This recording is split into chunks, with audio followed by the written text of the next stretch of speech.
Chairman, in the bill that we're discussing tonight, we're seeing evidence of a government that is increasingly arrogant and increasingly dishonest in what it puts forward. And I've got to say, Minister, I was incredibly disappointed with the comments that you as Minister made. First of all, it was the arrogance that somehow you as Minister know best. Forget the people that work hard in their profession, both as legal experts and as specialists who report to the family court. Forget the fact that your predecessor, Simon Power, appointed an expert advisory group, a reference group, and appointed them on the basis of their knowledge, their skill and their experience. And you, Minister, disparaged the people appointed by your predecessor because they say that this bill is a disaster. Let me, Minister, use their actual words. If this bill proceeds as drafted, the very fabric of the New Zealand family justice system will be destroyed. Minister, those comments were made about this part of the bill by the people that your predecessor appointed because they were expert in this area. And I want to know from you, Minister, whether people like Anthony Mann, a barrister with 30 years' experience on the family court, is a person who doesn't know what he's talking about. Professor Fred Seymour. I worked with Fred Seymour when I was Minister of Justice. He did brilliant things on behalf of the Ministry of Justice and to make our family justice system better. Dr. Suzanne Blackwell, another person, clinical psychologist with 30 years' experience. Those are the sort of people that your predecessor appointed. You ignored their advice, and then in the cabinet paper that you presented to your colleagues, you had the effrontery to say that what you were proposing aligned with what they recommended. Now, they didn't say it was a lie. They said it was wrong, it was incorrect. But I want to know from you, Minister, when you take the call, why it was that the claim was made that what is being proposed in Part 1 and the other parts of this bill were aligned with what the Expert Advisory Committee told the government, because they told the government absolutely the opposite of what you have said. And then you said that this was motivated by your great desire to do what was best for the children of this country. That is not an honest interpretation of what motivates this bill, and it's not what the submitters to the committee said was what motivated this bill.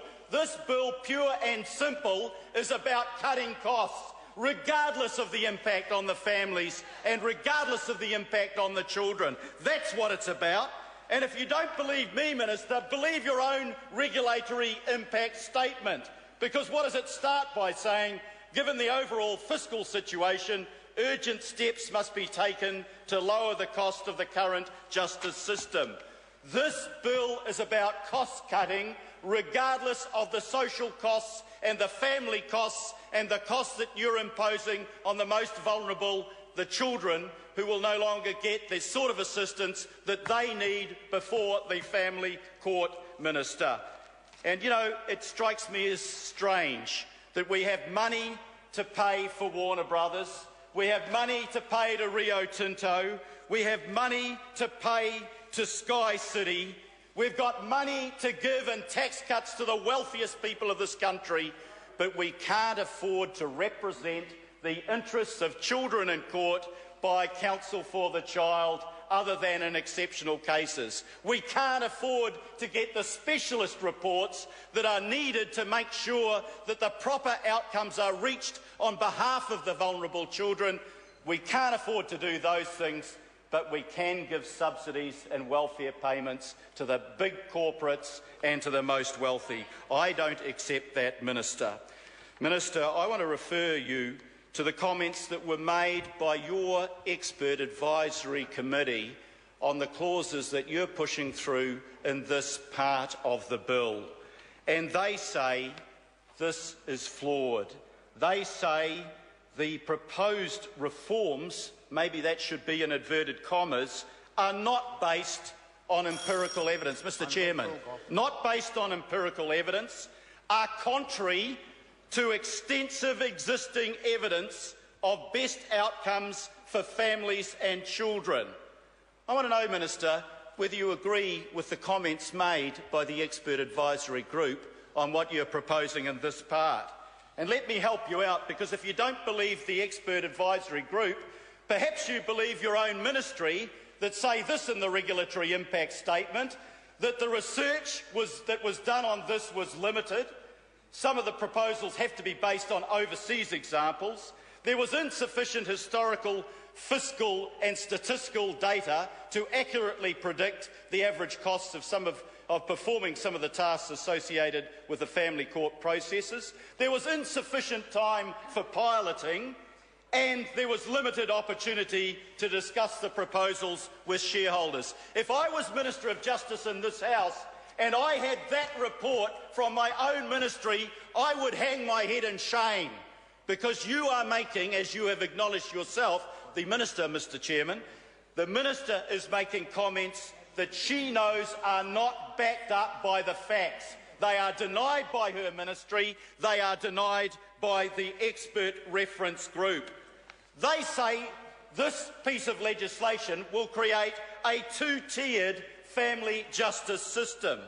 The more vulnerable members of society will have limited access to services to assist them with the resolution of family disputes.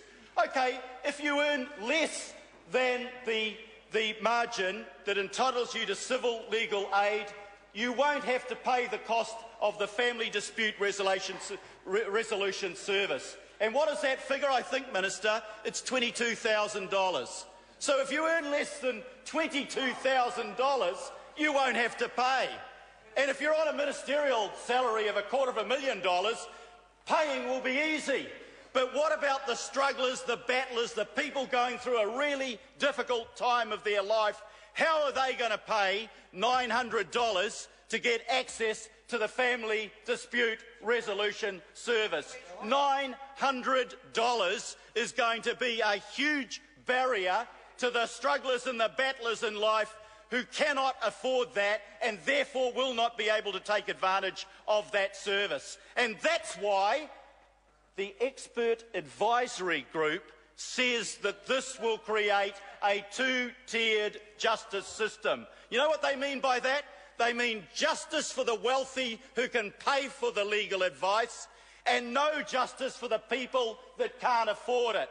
I thought justice in this country was meant to be equal. I thought that the children, as the most vulnerable members of our society, were entitled to the assistance that they needed, entitled to the representation in court, entitled to have somebody advocate for them, entitled to the specialist services that could say to the court in an independent way, this is what needs to happen to protect those children. So excuse me if I feel disgust when the Minister comes into this House and says this is about looking after the children and doing better by them. Actually, Minister, it's about doing absolutely the opposite. And then the Expert Advisory Committee says, for those who do have access to the services will actually be of lesser quality than the services available to better resourced members of society. It's entirely foreseeable, Minister, they say, that inequalities arising from gender, socio-economic status and ethnicity will become entrenched, resulting in increased costs to the health, education, child protection and criminal justice budgets. So here we have an example once again of a government that will try to make savings by cutting services only to add to the costs of what they are doing to the wider governmental service system.